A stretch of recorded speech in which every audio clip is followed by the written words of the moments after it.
Okay. I got another review coming. This time it is the Separett Tiny. It is not a composting toilet. Just uses two separate tanks. You poo in one, pee in the other. Poo bin gets bagged. So in theory, when you put pressure here, these will slide over. There's where your poo goes. This just comes out like such. That piece pops off. Bag comes out. Bag it.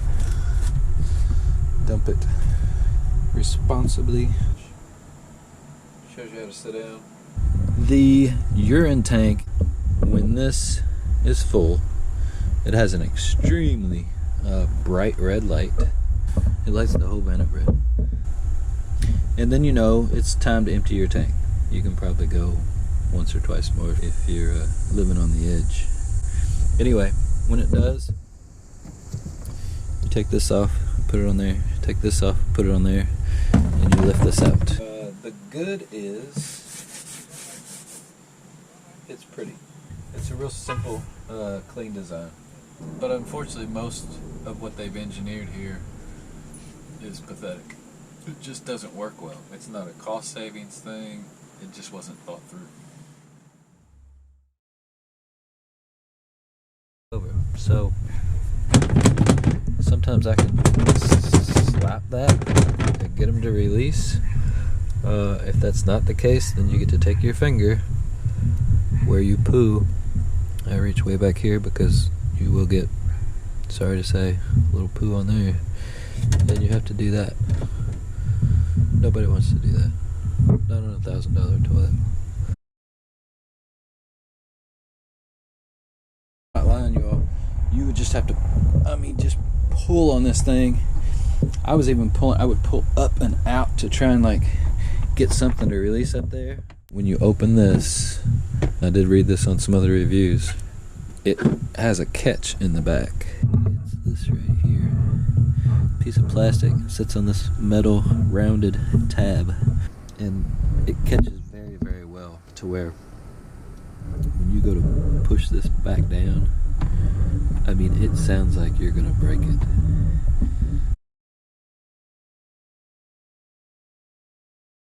These lock into here. This goes up and is supposed to catch. And the pressure that is put on here, when you go to open it, they would just as soon pop off that hinge as they would lock under those metal tabs. But you'll notice now that mine is already, see, it's just, so now mine, instead of locking and then having to crunch it down, just as you do this piece, mine literally now just pops off the hinges. This right here is supposed to be down on that. Well,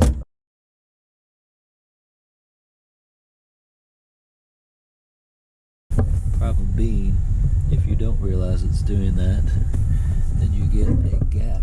Get it more in the back because you've raised that lip off. So then you have to remember to push these back down.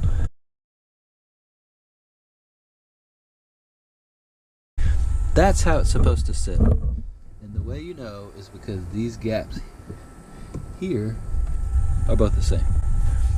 The first 5 or 10 times I put it in, at least, this would get wedged underneath here.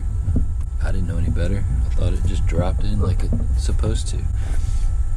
But what happens, and what happened to me there for a bit, was that I would close this, not think anything about it, and then not check this gap right here.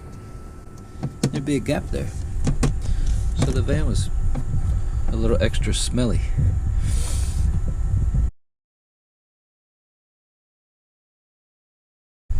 Move it, move it, move it, move it, move it, move it. Pick it up, drop it, pick it up again. I'm gonna keep showing this red light. Shake it around, move it that way. So, how am I ever gonna know when my urine's full. I mean, this went on for a few days. I would mess with it on and off. So anyway, come to realize when you put it in, you almost want to keep the bottom up against the front of the toilet and then slide it down, I think. Alright, see, there's a lip in the front. You slide down close to that, and then you got to push it back a little bit, and then if you're straight, it'll drop into place and your red light goes off.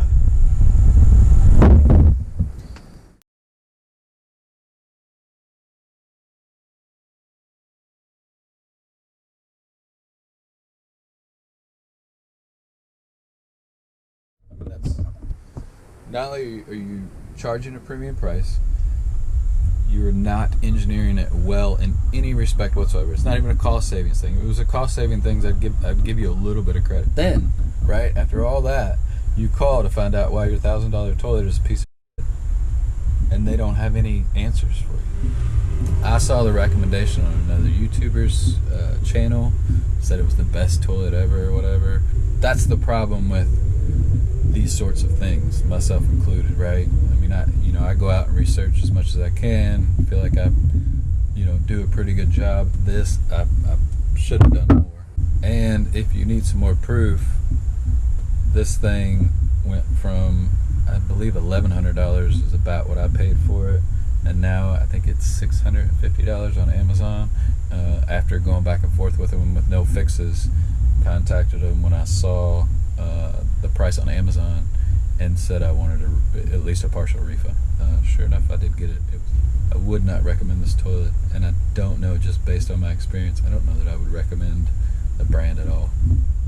Between the customer service and just knowing how much they were charging for this and how poorly it's made, I'm sorry to have to bring y'all a negative review, but I would much prefer an honest review, especially if I'm going to spend this kind of money. Anyway, have a good day, everybody. Peace out.